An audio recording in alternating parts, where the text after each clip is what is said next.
Our next speaker is Jason Milazzo.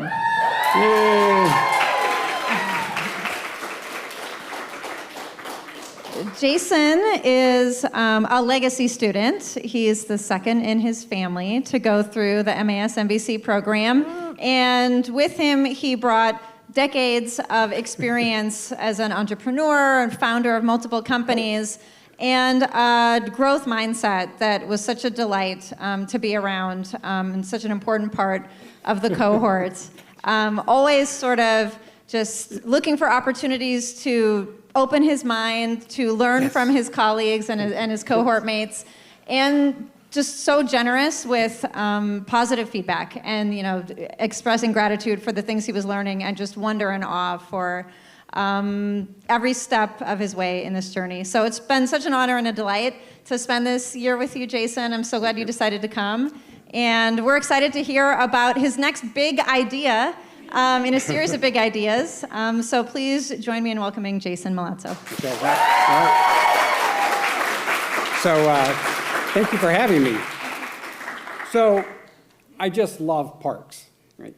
Especially the urban coastal parks. I love the beauty that they bring and the family connectivity that they offer. And when you look at them, you just can't help, whether you're on the East Coast or you're on the West Coast or anywhere in between, they're just gorgeous.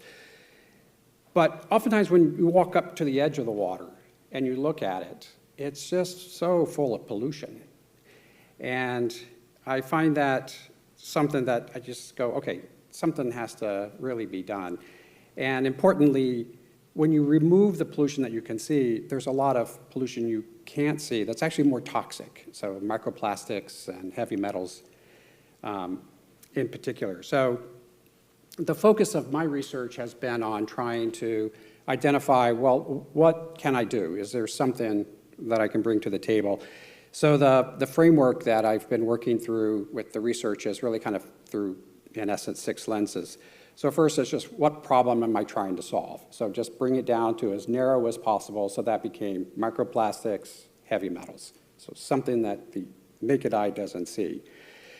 Philosophically, I wanted something that was nature-based, so using biology as opposed to mechanisms to have solutions. Physiologically, well, if you're going to take an organism and put it into a polluted environment, it has to be able to live and function and do the job, and ideally do it long term. Obviously, where you go becomes important. There's a lot of factors that come into play. So you want it to have a high impact, and you want the results to be visible and long term. So proof, obviously, we have to make sure that we know when we start with something, we say, okay, well, here's where we started with whatever level of pollution. And now we can prove that this works. And that has to have a high degree of scientific rigor involved in that. And then from the payoff perspective, it has to be economically viable. So financially, it has to work. You have to be able to afford it. Ecologically, it has to work. And it has to work with society, just as a lot of my fantastic cohort have been talking about on the community side. So when we look at like scenes like this, then it's pretty easy to get focused and say, oh yeah, this really needs to come out. And so I'd say, okay, that's true. We need to remove that. And in terrestrial parks, if you remove the trash, you've kind of, for the most part, removed the problem. In the water, you remove the trash. You have the microplastics, the heavy metals, so that's kind of like copper, arsenic, mercury, lead. So it becomes a much more difficult environment. So then you say, okay, well, what can we do that's nature-based? So that was a bit of an exploration of saying, well, what's there naturally and what can handle this? So that becomes really 2 categories. One, bivalves, so talking about oysters, mussels, clams, and subaquatic vegetation. So that's primarily seagrasses and brown algae or kelps, depending on where you are. And so it's not that you use one at the exclusion of the others, and it's not that one group, one compilation of, let's say, these 5, you're using all the time. It's a mosaic that's getting adjusted to meet the circumstances and then ideally changing over time as the environment hopefully improves. So from the perspective of the mussels and oysters, let's focus on them for a moment, they're natural filters. That's what they do. So they'll bring in particles. So if you're living on a lake, it could be algae that they're taking in, but the microplastics, and then they'll reject it. So they'll wrap it in a mucal ball and then kick it out, falls to the ground or to the sediment, and then hopefully stays. But it's taking it out of the water column is the main focus. And you can grow them naturally and in high density. So you can have somewhere, if I took like a meter of rope, you could have up to 500 mussels on that. In that same space, you'd probably have like 200 to 300 oysters. And if you put it into context, so just the volume of this podium, for example, if I had 2 oysters, they could clean the volume of this water every 24 hours. So they filter one market-sized oyster, so one that you would buy and then like throw back. That market-sized oyster will filter 50 gallons of water a day, so 200 liters. It takes about 2 or 3 mussels to do the same thing, but they do it incredibly well. So I said, okay, well then, where do we go? Like Willie Sutton, you rob banks, that's where the money is. Well, let's go look for the pollution. So marinas are naturally low hydrodynamic environments, and they're also natural watersheds, so hence boats go there. But they get very densely filled in with each boat slip. So this particular marina on the right-hand side is nearby, but it's pretty representative, and that's about 600 boats. And when you look at the boat slip on the left, what that's there to represent is each boat slip, if you envision a 2-car garage. So you'd say, okay, the water in that 2-car garage, I could put in 500 oysters and clean that water every week. So you'd say, okay, well, the space that each boat slip is taking with a very small amount of investment, which you can buy 500 oysters between $500 and $1,500, they will live for 20 years, right? So 15, 20 years is pretty much the standard. And just kind of sit there and clean the water for you, right? So you say, well, that's pretty simple. You could also take mussels and put them on ropes. There's a number of mechanisms. But cleaning that space biologically, naturally, is actually not that hard to do. And then when you look at, well, do they work? So the columns on the right-hand side of this are this uptake efficiency. So they do it in 2 ways. So first is the shells. So the shells themselves are natural absorbents for heavy metals. So they will the shell will absorb the heavy metals, and even after the animal has died, the shells will continue to absorb the heavy metals. And then you have the visceral mass of the body of the oyster that's cleaning it. And they'll take a particle, they'll wrap it up nice and neat, and they kick it out the back, and then it falls to the ground, right? That particle will stay there encapsulated for generally like 3 weeks or so. But over time, depending upon the water movement, that will then get covered up. It also then enhances microbial activity to start breaking down those metals and plastics. So it's a very efficient system. And so then we say, okay, well, what's the cost here? So first is, if I I can go out in the market and on the internet and buy oysters for $1. You go to the shop, it's going to probably cost you $10 or something, right? So on the half shell. But you can buy between $1 and $3. You can buy these oysters. that's a high cost. That means I have somewhere between $500 to $1,000 per boat slip. If I wanted to use it mechanically, then that becomes, the typical standard is electrocoagulation machines, and those are like at least 10 to say $30,000, $40,000. They also weigh like 2,000 or 3,000 pounds and are these big machines. So they just don't make sense economically to do it mechanically. From a longevity point of view, they'll last, as I say, 15, 20 years.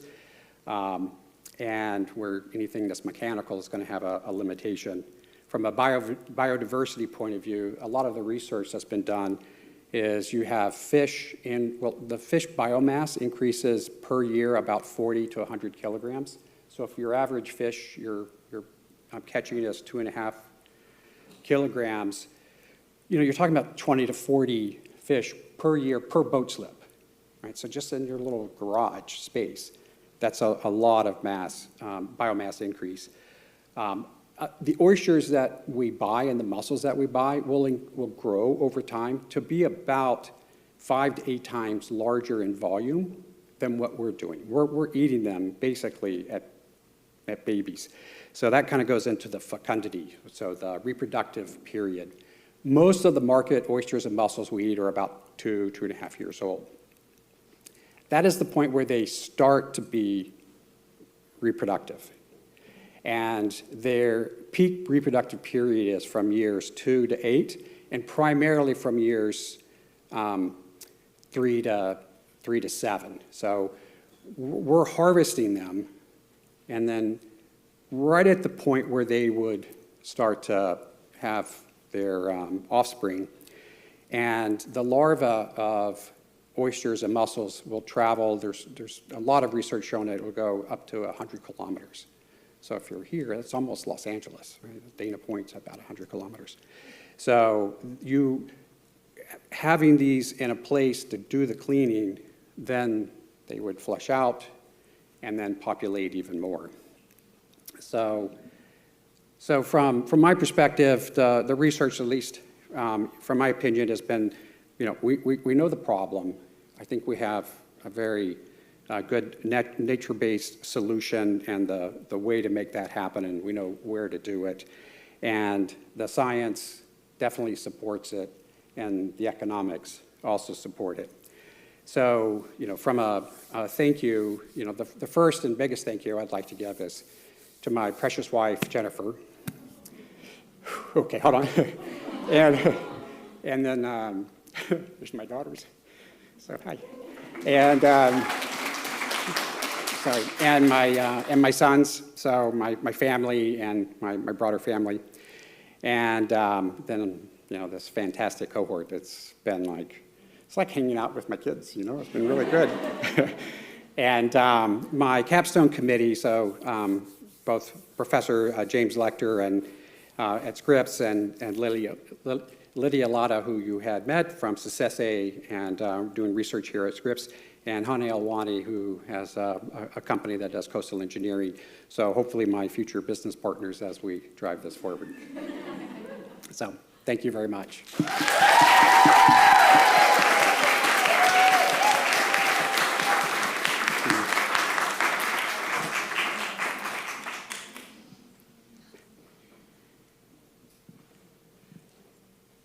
Jason, thank you so much. This was really interesting. I'm dying to know about this business plan. How are you going to make this, propagate this around? Because it's so necessary, it's so needed, and it's such a great solution. Well, so that's an interesting question. When you got it, the answer, let me know. No, but so what I'm trying to do then is focus first on the problem, so that tends, which the high concentration are marinas, but in particular on marina communities. So the homes that people have where they have a boat slip, they have the pollution, and I want to be able to just go in and say, look, you don't like it, I don't like it. All I want to do is string up a few oysters, or string up a few mussels. Right, this is pretty straightforward. And the discussions that I've been having with both some communities, as well as the authorities at different ports. I think that there's a lot of scalability to do this around the country. So it doesn't matter whether it's in San Diego or it's in Seattle or Portland or Miami.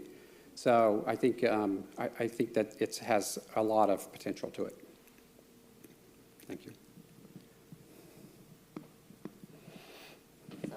That was pretty short for you, Jason. But I'm trying. She's like, I'm impressed.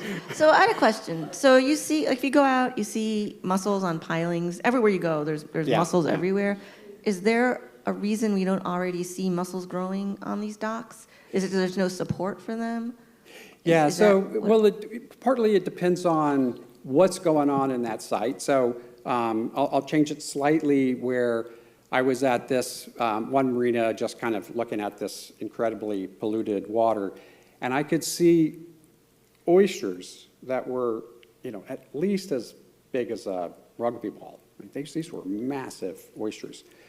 And so you think, okay, well, they're living there and for a long time.